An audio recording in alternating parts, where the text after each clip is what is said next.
Hello, everybody, and welcome back to the Star Wars Expanded Universe, narrated by Disney or Lucasfilm, whichever way you slice it. Legends. Today, I have for you The Last Jedi, and no, not The Last Jedi as in Episode 8 by Disney with Jake Skywalker who drinks titty milk on that planet. No, I'm talking about the novel that came out in 2013 by Michael Reeves. I forgot who co-wrote it, but at this point I think he was starting to have some health problems, so he had a co-writer for this book, but still overall his ideas. And we are following Jax Pavin again, as this is while not titled Coruscant Nights, it is the fourth book in the Coruscant Nights series. So we got all the boys back. We got Jax Pavin from the Coruscant Nights series. We got I-5, the droid. We have Dender. Vader, of course. Not a lot of Boda in this one, surprisingly.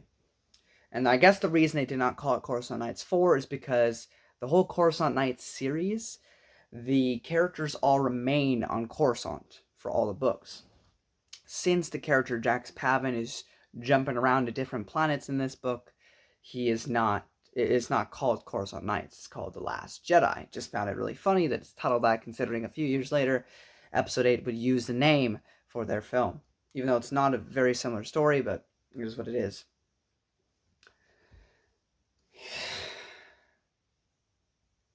I guess the name is cursed. I don't want to say this is a bad book. I don't think it's a bad book by any stretch of the means. It's flawed. And is certainly not the best of the EU. And don't even try reading this if you haven't read the other three. This is the fourth book in a series, and I really, really loved Coruscant Nights 1 and 2. 3 I felt overall was There were... the thing about Michael Reeves is that he's really good with characters and interactions and ideas and premises. And he just had a good plot going along with 1 and 2, I felt. 3, I didn't feel really had that. And while there was some nice character moments and nice, cool scenarios, it just overall didn't vibe the same. And then the same with this one. There's a lot of cool moments, a lot of cool sections. Picks up near the end, but overall it's just meh. And the story by the end still does not end. Like at least with episode 3, right? When Obi-Wan, he's lost everything. What does he do now? Well, we know he's going to be on Tatooine. He's going to watch over Luke. Maybe he'll go on some adventures like we saw in the last of the Jedi series, the young adult novels. But his primary goal is to stay there, and that's his mission, is to protect Luke.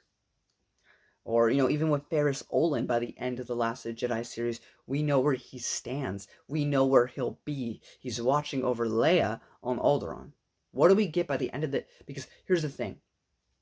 The third Coruscant Nights came out in the mid-2000s, and then we didn't get this book till 2013, which, by the way, the Disney buyout was about to happen in 2014. So this is one of the last books we got in the Expanded Universe, just to finish off the Coruscant Nights series so we'd have a conclusion.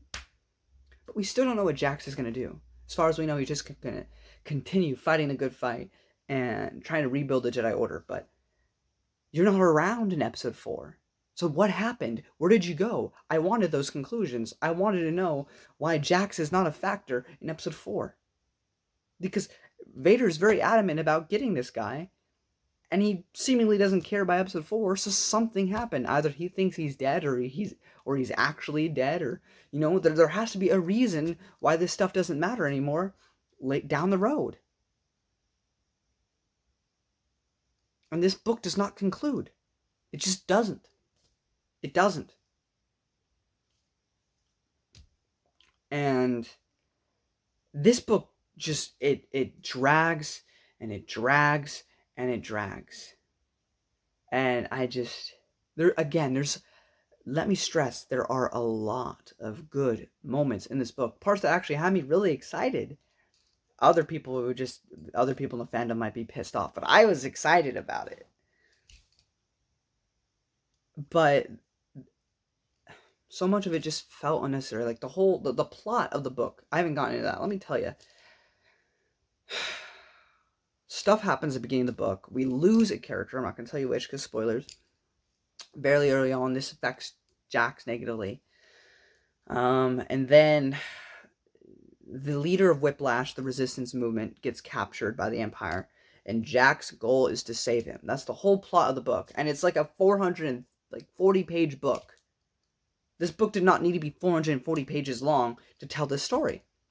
But it drags on, and drags on, and drags on. Oh, Jax is grieving. Jax is grieving. Jax is grieving. We get that over and over and over again, and they don't really do anything with it.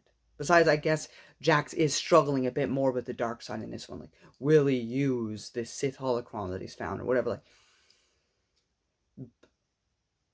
that's another thing too. I'm not going to get into spoilers, but they killed off this character to do something for Jax. But even still, Jax doesn't change really that much as a character, and it's a disservice to the character.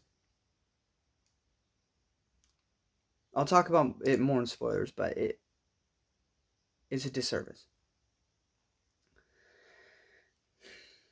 Do I recommend this series? If you like Coruscant Nights, you should finish the series. You should read this one. Do I think you'll love it? No. But if you're a completionist, you should read it. It's not the worst thing. I want to stress that there are some really good moments in it. It's just overall the book felt unnecessary. But that being said, I did enjoy portions of it. Before I get into spoilers, I'm going to mention some short stories, which I would recommend reading before you read this book. Let me just say. I probably should have started with that, but it's too late. Unless I talked about it already, I don't remember. I don't think so. Oh, did I not write it down? Okay, that's fine. I know what I'm talking about. Okay, so... Okay, I found it. So, in Star Wars Insider 85, there's a short story titled Two-Edged Sword by Karen Travis. This is kind of a sequel to her other short story that I talked about. I forget what it was called.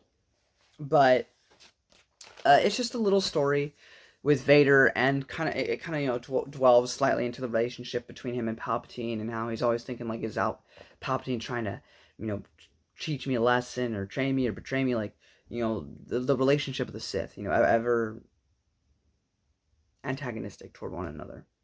But also it shows Vader being respectful, gaining actual respect and praise from his men. Because one of the things that the soldiers, talk about is like, we respect Vader, more than Palpatine. Of course, you can't really say that because Palpatine would get upset, but, because Vader would never make us do anything that he wouldn't do himself. And so they really appreciate that about him. And it was just nice to see kind of like, it's not exactly showing the Empire as the good guys, but it's kind of making it more layered. And I appreciated that. So that was a decent little short story. The other one is Star Wars Insider 132, The Guns of Kelrodo Eye by Jason Fry. Yes, I think that's the same guy who did the Guide to Warfare book. Which I think this is actually a companion piece to that book. And this one is actually pretty decent. We follow a pilot in the Empire, and I don't want to talk about it too much because it's a short story, but I really like this one. I think this one's really, really good, even more than the Karen Travis one. I think you should. Is it essential to anything in your chronology reading? No, but I think it's a really fun little story, and I do think that one is worth your time. Anyway, guys, that is pretty much it. If you don't want spoilers, and you want to check it out for yourself, now's the time to go. If you don't care about spoilers, stick around, but this is your warning. Okay, so Larenth dies, and I-5 is broken. Now, they do some fun stuff with I-5 in this, which is, I mean, I-5 has been good in every book. He's been one of the highlights of all of these books. And so that was great. Like, he gets put into a pit droid at one point. Not going to tell you how that happens. You should just read it, but it's a lot of fun. I like that. And then Larenth dies, and that's the thing, because I thought Larenth could have been a good character. Like, I never hated her, I never liked her. She's just kind of there, but there was potential there, potential with that relationship that they had been building up for 3 books. And also clearly, the Rebels stole this idea. I mean, I'll give points where points are due. Rebels did it better. Why? Because she wasn't killed off, just unceremoniously. I'm talking, of course, about the Jedi Larenth, being a Twi'lek, and also we had the Twi'lek lady in the Rebels show with Kanan. To make a comparison, like they're very similar looking characters too. So but yeah, they killed her off, and it didn't really do much for the story. So I was a bit annoyed about that, because we have amazing female characters in the EU, and she could have been one of them. But they just kill her off to further Jax's character. And I'm not even like one of those SJW types who would be like, we need more female representation, or that, it was sexist or anything. It's just, you could have done so much with her.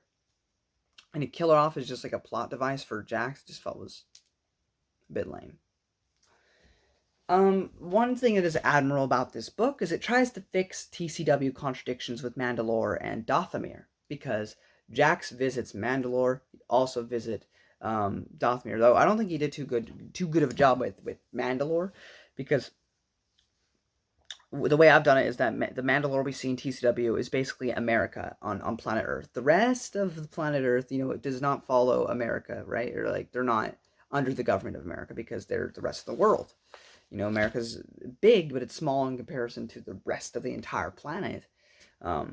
So that's what I kind of thought of when thinking about the Mandalore and TCW to the rest of the planet. Like, the rest of the planet's how it's described elsewhere, but the America of Mandalore is what we see in TCW. Anyway, but how he fixes Dathomir, I actually really like how there's different sects within there and stuff, and because we got the Dathomiri witches from Young Jedi Knights and New Jedi Order and Fate of the Jedi and Courtship of Princess Leia, of course, where we were first introduced to the Dathomir witches, and I really enjoyed that.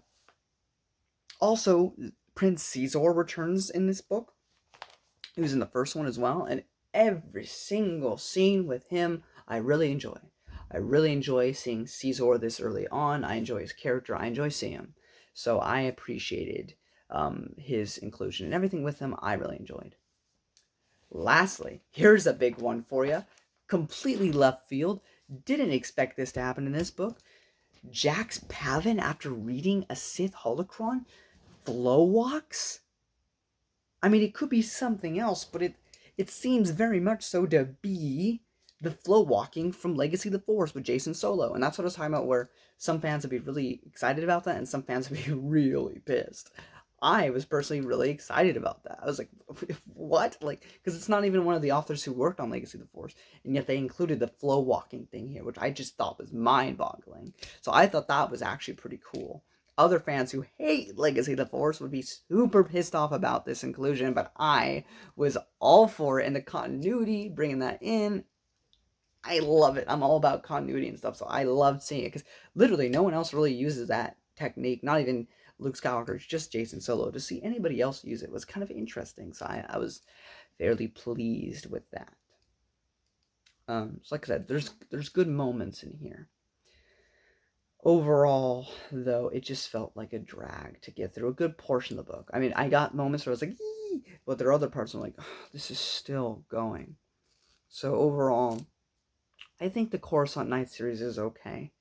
I don't agree with Matt that it should be on, a top 10 worst books in the EU. I don't think so. Karen Miller's books, thank you. Knight Errant, Dawn of the Jedi, Ruins of Dantooine, Allegiance and Choices of One by Timothy Zahn. Come on now. There are way worse books out there than these. These are definitely decent.